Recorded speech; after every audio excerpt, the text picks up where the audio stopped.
Okay, guys, so I just wanted to go over the causes and effects of World War II today because that is the next moment in history that we are looking at chronologically. We're finishing the Great Depression, and although the New Deal was significant in showing the United States what our government can do to support its people, and did, have some effect on stimulating the economy, the thing that really brought us out of the Great Depression was World War II. So we're going to look at what even led to World War II and what were the domestic effects, like what happened in the United States, and what were the geopolitical consequences, what happened outside of the US because of our involvement in this war. Okay, I'm going to close myself out and get my pointer going and start. So, main cause of World War II was this treaty that ended World War I, the Treaty of Versailles. So this treaty harshly punished Germany for World War I. The big three, America, Britain, and France, all had their own objectives in this treaty to punish Germany. France was going to be the most harsh towards Germany since Germany invaded France during World War I and caused a lot of damage to their people. Britain is going to be the second hardest on Germany because although they did have some fighting and definitely Germany damaged Britain's infrastructure, Britain still wanted to do business and trade with Germany. So they're going to be like medium harsh. And then the US didn't want to super harshly punish Germany because we experienced the least amount of damage on our home front. There's no fighting in America during World War I. Anyway, what the big three came up with were economic punishments. Germany had to pay billions and billions of dollars in reparations, in basically money to repair all the damages they've done to other countries. They had to reduce their military, which was a big deal. I don't know if you remember from World War I, but Germany, before leading up to World War I, built up their military a lot. And this combination of nationalism and militarism was a big part of Germany's cultural identity or political identity at that time as a country. So that was a harsh punishment, reducing their military and then making them take full blame for the war. So this treaty put Germany economically disadvantaged compared to other European countries, and the world at the same time was experiencing a Great Depression. So the Great Depression in Germany, if we think about the Great Depression in the US, that was pretty bad, but Germany was experiencing it much worse, and the people there were getting very resentful of their situation. They resented other countries for putting Germany in this position, and this indirectly gave rise to Hitler. People were starving, people didn't have jobs, food, or anything, and Hitler came in with charisma and with solutions to get Germany out of the Great Depression by saying, let's build up our military.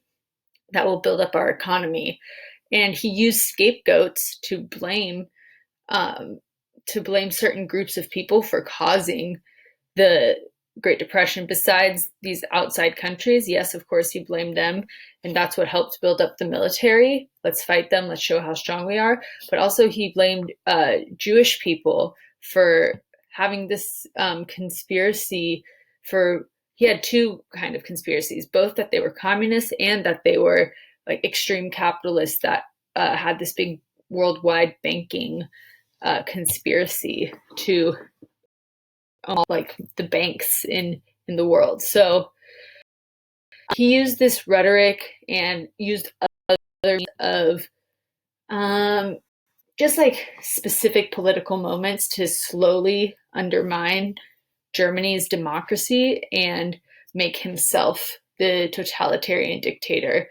And people followed him because they were desperate. This Great Depression really greatly affected them. And if you think about maybe on like personal level, if you're hungry, if you're tired, if you're weak, and it seems like there's no solutions, and one person convincingly tells you, yeah, this is the solution, a simple solution, military, these people are to blame, whatever, you might listen to that person because you're not in the right mind because you're so desperate and confused about your reality. Not to say that the German people didn't have like morals at the time or didn't have the capacity for that, but if you kind of think about how desperate they were, it makes some sense to how Hitler was able to convince so many people of his theories and his politics.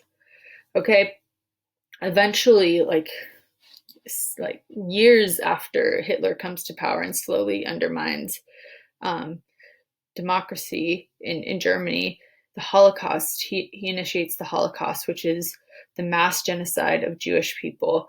There were about 5 million Jewish people who were killed in the Holocaust, and then 6 million other people, LGBT, people of Romani descent, disabled people, and other people he perceived as political enemies. So that was a horrible, horrible moment in history. And honestly, I wish we had more time to cover it before this AP test and go more in depth. Perhaps we will after the AP test, but the Holocaust was extremely inhumane human rights violation, like across the board, dehumanizing event in history that we all need to look at and learn from so we make sure not to repeat. Okay?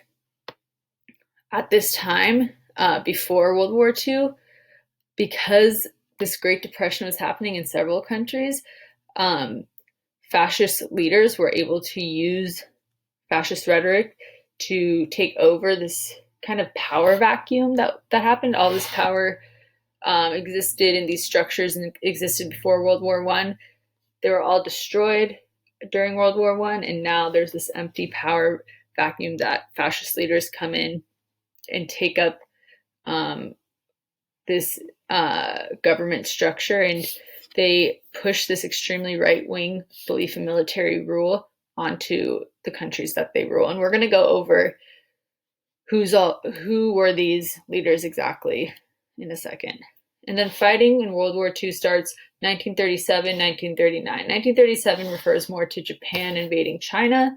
There's a long war happening there. And, you know, these fascist leaders, if you have belief in military rule and you're very nationalistic, you believe your country should take over. You're also imperialistic. So Germany and Japan both tried to expand their empires through World War II, and containing that expansion was part of World War II.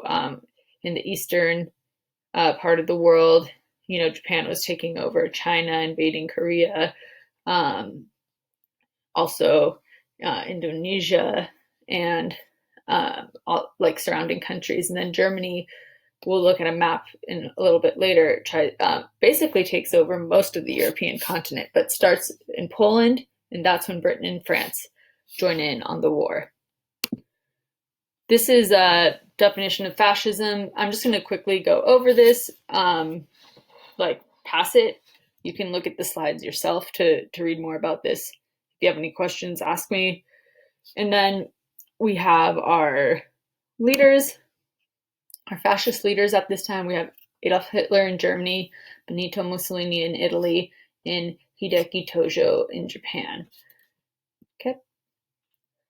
All right. So something that I ask as a history student and teacher is, why didn't, if the Holocaust was happening, if we knew that Hitler was taking over Europe, why was the US not doing anything about it? And there's some There were kind of two sides to the foreign policy debate on World War II and American involvement, and that was the two sides were isolation and intervention. Okay, and isolation was the more popular uh, belief. Okay, intervention was less popular.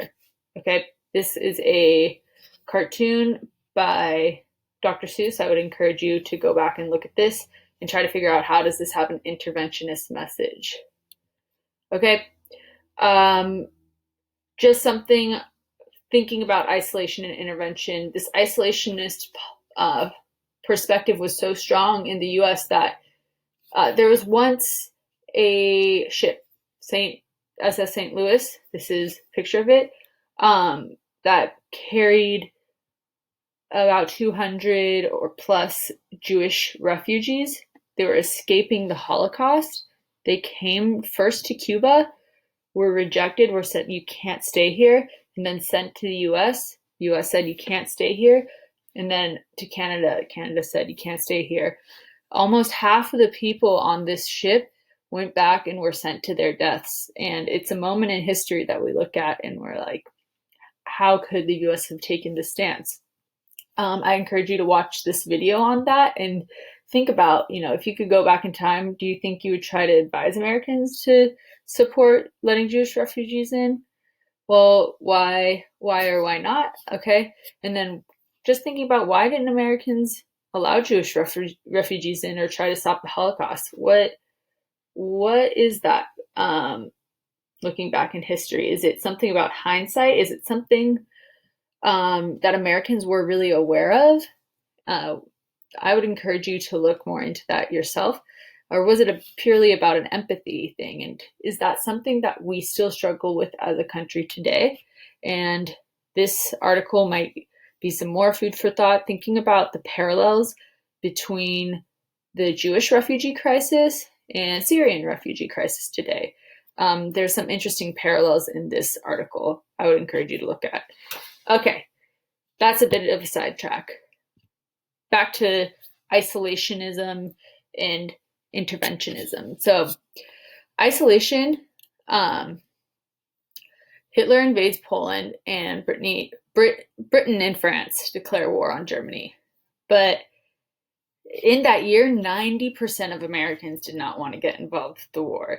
They didn't even want to contribute aid, food, or anything to either side. They just wanted to be neutral. Okay?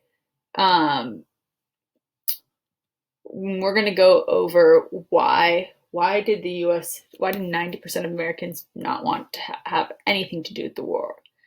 Okay?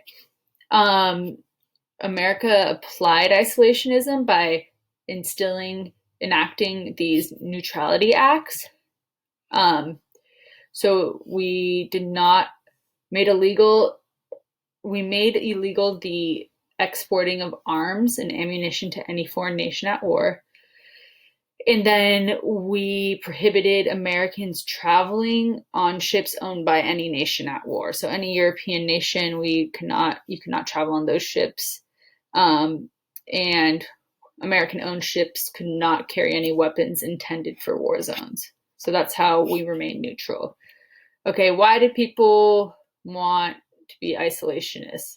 They did not want to send their sons to war. America just lost millions of men in World War I. So that was a big reason. Why get involved with the war that didn't have to do with us and lose our sons? There were people of German or Italian descent who did not want to go back to their home country to fight against their potential family. There were Americans of Irish descent who opposed helping Great Britain in this. Socialists, the socialists might have supported the U.S., focusing on our own economy and our own problems. Students, certain students just didn't want to join the war, probably because they would be the ones drafted. Pacifists, people who are anti-war, prominent businessmen who did who saw this as a threat to trade in business by joining one side or the other, and then intellectuals who just thought that this maybe war was just like not the answer, period. And then a little more conservative side was the America First Committee. And this is interesting because America First is now often referenced in media today and politics today as our foreign policy that our president wants to enact, keeping America first, not getting involved in in issues, foreign matters that might not have anything to do with us. I'm gonna just kind of skip over this slide, but this is more on America First. Charles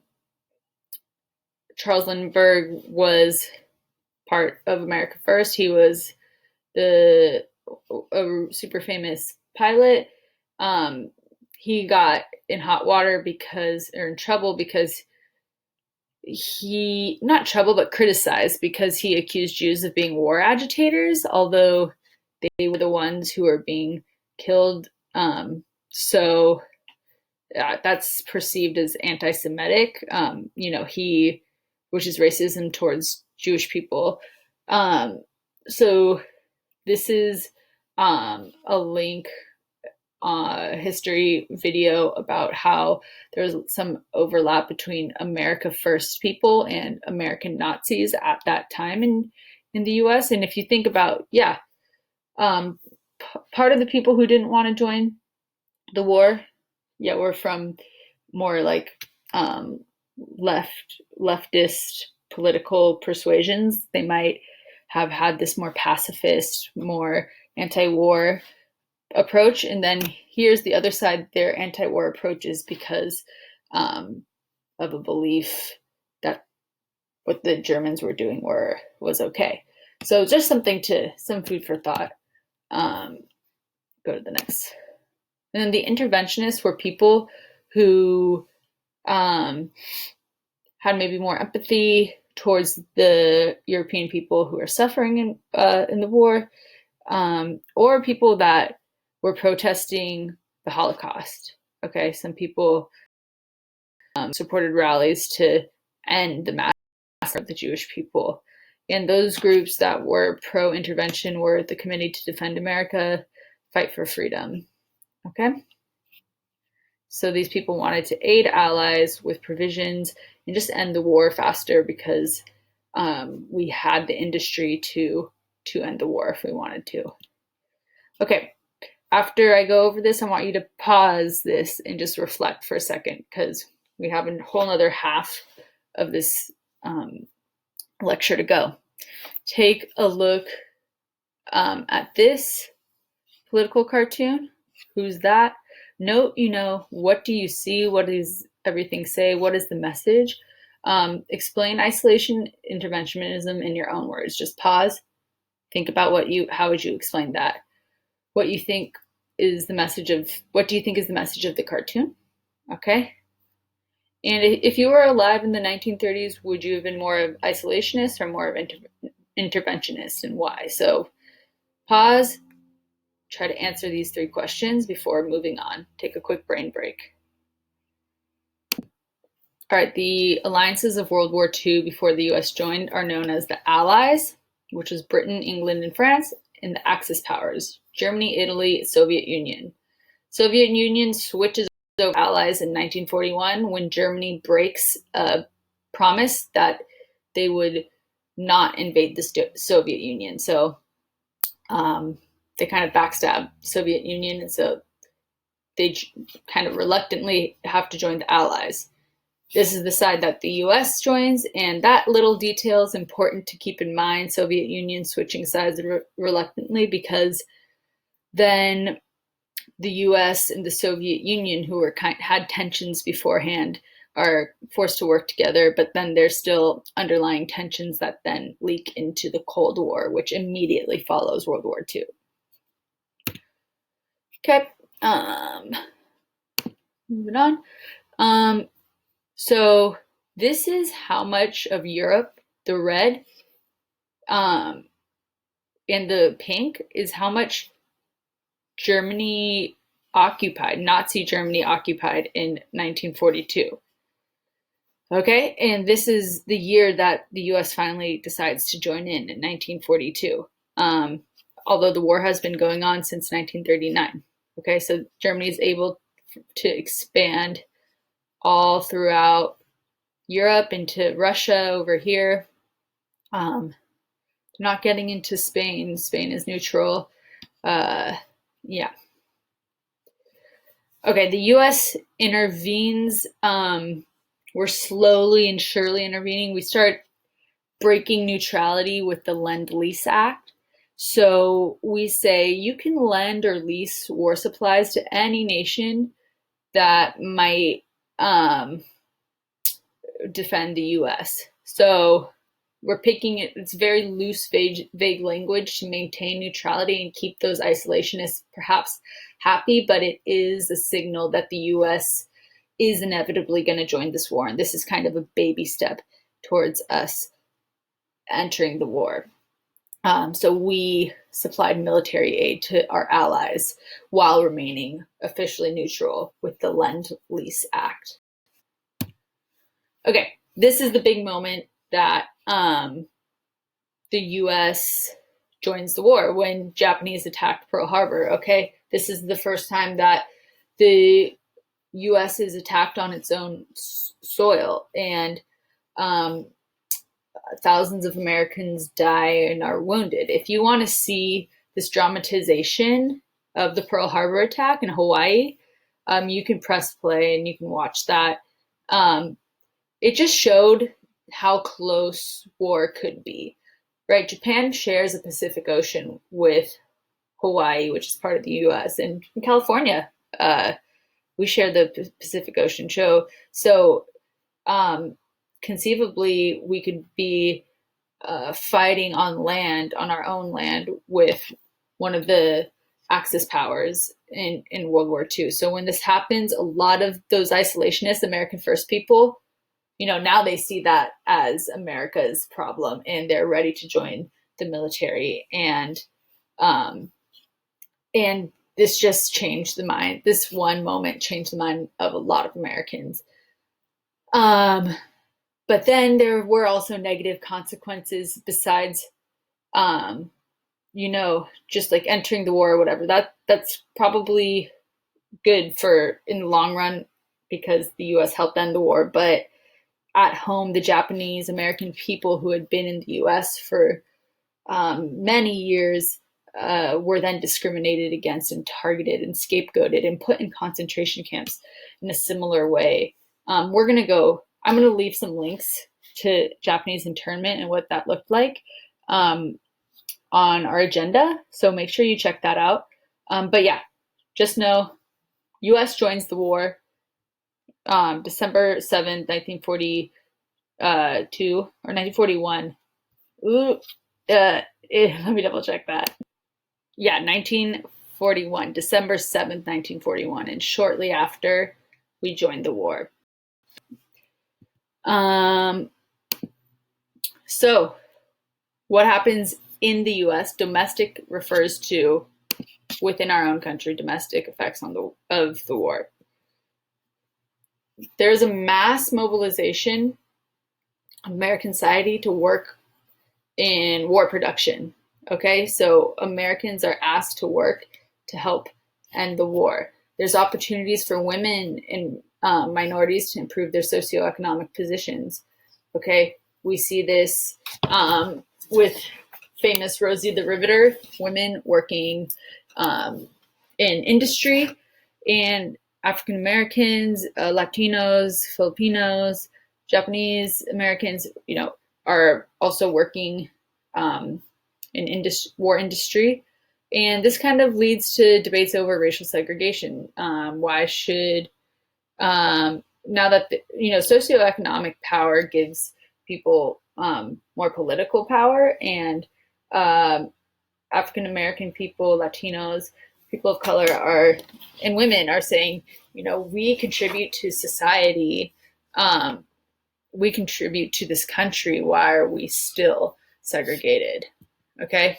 And then military service provides opportunities for women and minorities to improve their socioeconomic positions. And that leads to debates over racial segregation. And a famous case of this is the Tuskegee Airmen, featured here, African American pilots who fought in World War II, and, fought for ending segregation in the military, which happened after the war. The war was still segregated, and there was so if you were a Japanese American person, you were in an all Japanese American regiment. Same with African American, etc.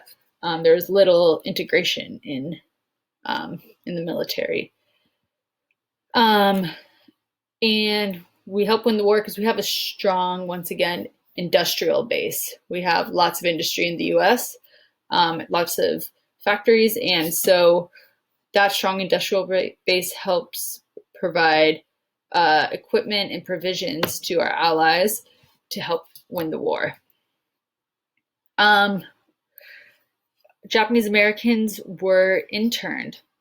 This is a concentration camp in the United States where Japanese Americans were kept because of unfounded, which means no real evidence of being, quote, spies. There's this spy hysteria that Japanese Americans were Japanese spies that could be a threat to the country. And there were even cases after where Japanese American people challenged their internment, their incarceration in the Supreme Court. I think it's called Korematsu was the last name of the man who challenged this, and he said, "Look, there's proof that the CIA, FBI didn't have information saying Japanese American were spies," and he won. And so there were reparations paid to Japanese Americans for losing their business, their homes, etc. It was only, it was $20,000. That's a lot, kind of in a lump sum. But if you had a business, if you had a home, a bunch of assets, you might have had a lot more money than that was lost in this experience. So definitely watch that video that I'm going to post. And this internment of the Japanese Americans was executed through Executive Order 9066, signed by President Franklin D. Roosevelt. Okay. Migration to the United States from Mexico increased with the Bracero program, since a lot of people in the agricultural industry were off to fight war. We needed farmers in the United States to come in and replace those jobs. And so Mexican farmers were given an opportunity to immigrate here through the Bracero program. But this is the Zoot Suit rights doesn't have to do so much with, it does have to do with migration. So, but it more has to do with Mexican Americans that were already living in the United States. So this is what a Zoot Suit looks like. This also connects back to improved economic opportunities for minorities. So African Americans, Filipinos, and Latinos have socioeconomic power for the first time. Well, not for the first time, but for some groups, for some people, a lot more than the first time with the economic opportunities of the war. With that, they are buying Zoot Suits. It's a new style for this generation. It is then associated by white Americans with gangs, and it's definitely racialized and also seen as unpatriotic because in the war cause, people were trying to maintain, trying to limit the amount of material they use and contribute every extra food, clothing item, whatever, to the war cause. So anyway, long story short, white Americans started resenting the Zoot Suits, which led to riots that started in Los Angeles, started by white servicemen towards Latino youth, and they lasted for a week, where these white army people would just attack Latino youth wearing these zoot suits in the streets. There's more details on that on the video that I'm going to post on our agenda, but interesting, not interesting, like sad part of our history. Okay, might want to pause for a second just to like take a moment. I know I'm talking a lot, so just pause, comprehend, and then we'll finish how the war ends. Okay, hopefully you took your pause. So the war ends with the atomic bombings of Hiroshima and Nagasaki. There was ending to World War II in Europe in May of 1945, but Japan did not surrender in May, and they vowed to continue to fight the war. The state did. The country was doing very poorly. Like the citizens were starving. There were all these air raids from the U.S. on Japan. Like we were bombing them a lot and killing a lot of people, just trying to get the war to end. But it wasn't until we used these really intense nuclear weapons did it send a message saying that the war needs to end and you have to surrender. So an atomic bomb is a nuclear weapon that releases radiation and can burn humans to death. And the further away you are from the bomb, the less likely you are of immediate death. But people were severely burned and deformed. Here's some pictures of people's actual, they're hard to look at, I know, of people's actual physical like deformations from the bombing of Hiroshima and Nagasaki. There's all sorts of just horrible effects on people, infrastructure, on life in general from these atomic bombs. And we dropped 2 of them on the Japanese people, and we killed civilians. We didn't really choose like a military base to drop the bombs on. We chose like people who were already malnourished and maybe living in the countryside, as far as Hiroshima and Nagasaki. And it was estimated 146,000 people were killed from these bombings. If you want to see more about the realities of this bomb, actually a really good anime, Barefoot Gen, is on YouTube. And it's really disturbing, so definitely warning on that. But it shows you the realities of this war, and you can only imagine how destructive it was in person. After watching it like through a cartoon, you're like, that is disturbing. I don't want to see that in real life. This is my takeaway, but you can only imagine what it was like in real life. It's pretty true to actually what happened. So if you want to know more about the atomic bombs, I would definitely recommend watching that. Okay, last slide. The geopolitical consequences of World War II.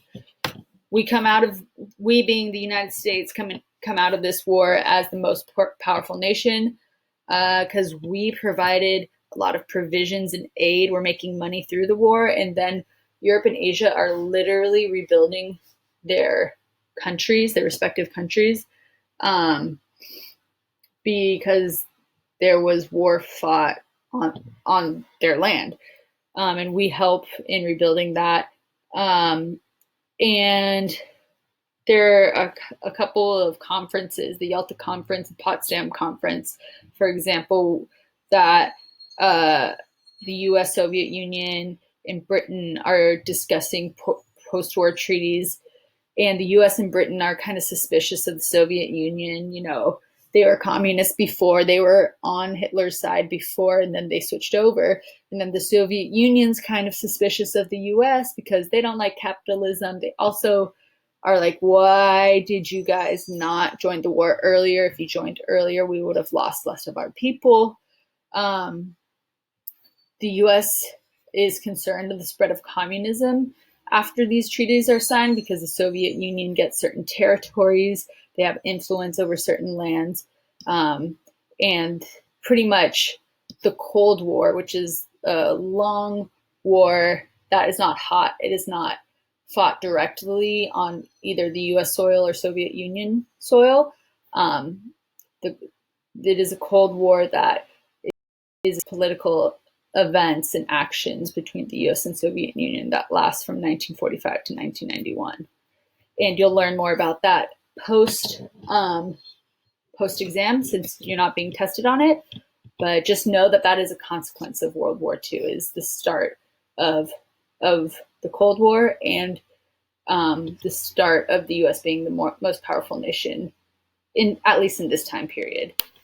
All right, that's it for this semi-long lecture. Let me know if you have any questions, and make sure you answer the exit tickets on the slides. Also, check out the agenda and look at the videos about the Zoot Suit riots, and look at the videos about Japanese internment. All right, thanks guys.